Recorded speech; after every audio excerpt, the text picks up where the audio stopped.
I'm Ralph McInerny, and this is a course in St. Thomas Aquinas, the thought of St. Thomas Aquinas. Thomas lived in the 13th century, a very tumultuous century, filled with intellectual and ecclesiastical and military conflict.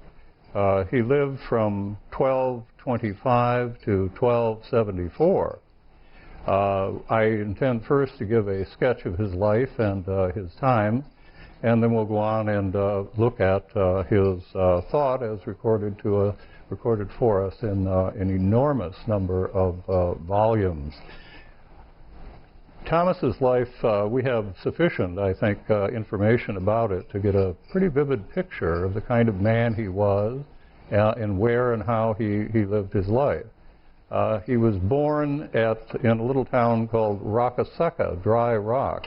If you were to come down what was then the Via Latina, the old Roman road from Rome to Naples, you would have seen then, as you see now, coming down the autostrada, from miles away, whether you're coming north or south, high on a mountain, the magnificent white pile of the monastery of Monte Cassino, which figured in Thomas's life. If one went west from the autostrada, at about that point, he would come within 20 kilometers to a town, Rocca Secca. This is a modern town, and if you stopped, you're really not in Thomas's native city. If you turned and looked to the north, there would be a small mountain, and you'd see another town halfway up that mountain, and you might think, there's the town. That's the old town where Thomas lived. Well, we're not quite there yet, because you'd have to go up to the top of that mountain, and if you did, you'd see the ruins of the castle in which Thomas Aquinas was born, in which he lived the first 5 years of his life. At the age of 5, he was taken to the monastery of Monte Cassino to begin his education, and we'll be saying something later about what that consisted of. He stayed at Monte Cassino until about the age of 14, and then, as was to happen later, notably during the Second World War, military conflict broke out in the vicinity, and it was not considered safe for him to remain there, so he was sent down to the new University of Naples, which had been founded by Frederick II. The emperor, who was usually in conflict with the Pope, and Thomas's brothers, military men, were on the side of the emperor against the Pope. It's very confusing for us in many respects now to look back and to think of the Pope as a secular as well as a spiritual ruler, a man with armies and a man who sent his troops into combat. A little difficult nowadays to think of the Swiss Guard going into combat any place. At the University of Naples, we'll talk later about what sort of an education he confronted there. Thomas met members of a new religious order, one that had been founded by St. Dominic, a Spaniard, the so-called Order of Preachers, but more familiarly known as Dominicans, or in the Latin, Domini Canes, and that was sometimes broken up into two words, Domini and Canes, dogs of the Lord. They were a mendicant order like the Franciscans, who had been founded about the same time, and Thomas's family was appalled when, at the age of 19, Thomas joined the Dominican order.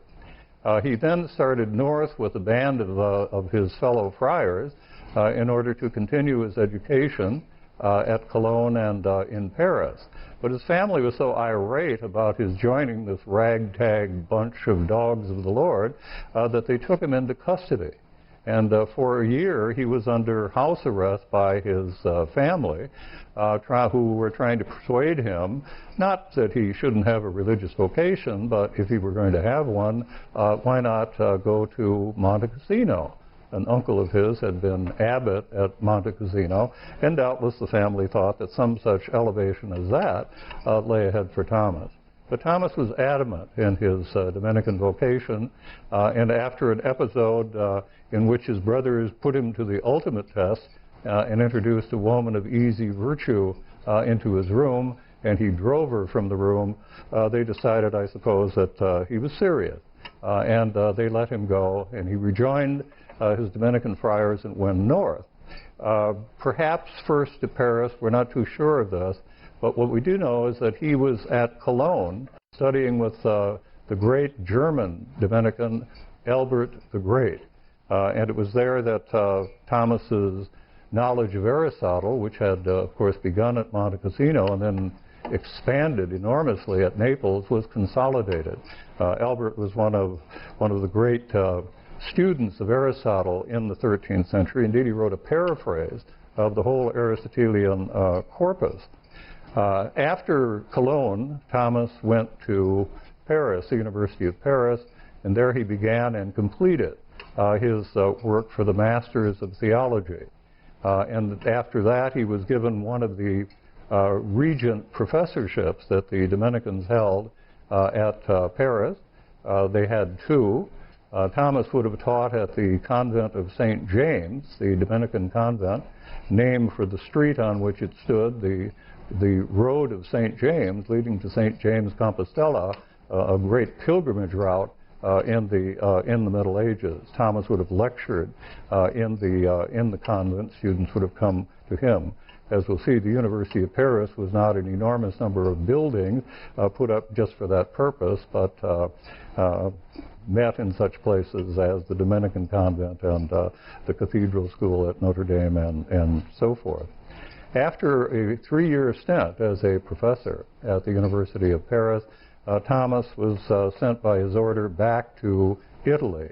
And there's a 9 or 10-year period during which we find him at various places in Italy, in Orvieto, for example, in Viterbo, and finally, at the end of this 10 years, he is teaching at Santa Sabina in Rome, the great Dominican house, which of course is still there.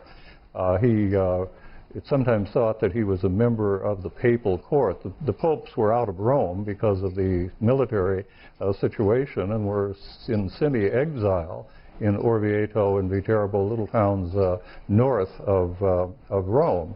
Thomas did indeed become quite friendly with Pope Urban IV, but it doesn't seem to be the case that he was actually a member of the papal curia.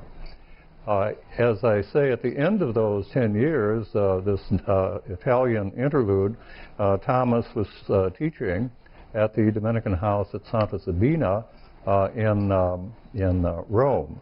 And from there he was called back to Paris in an unusual assignment, a second 3-year stint as a regent professor of theology at the University of Paris. And for reasons that we will see, this was a very intellectually tumultuous time, and it's doubtless the case that he was brought back there in order to confront difficulties that had arisen because of the influx of the writings of Aristotle in Latin translation. Just an explosion of knowledge that had hitherto been only suspected by those in the Latin West.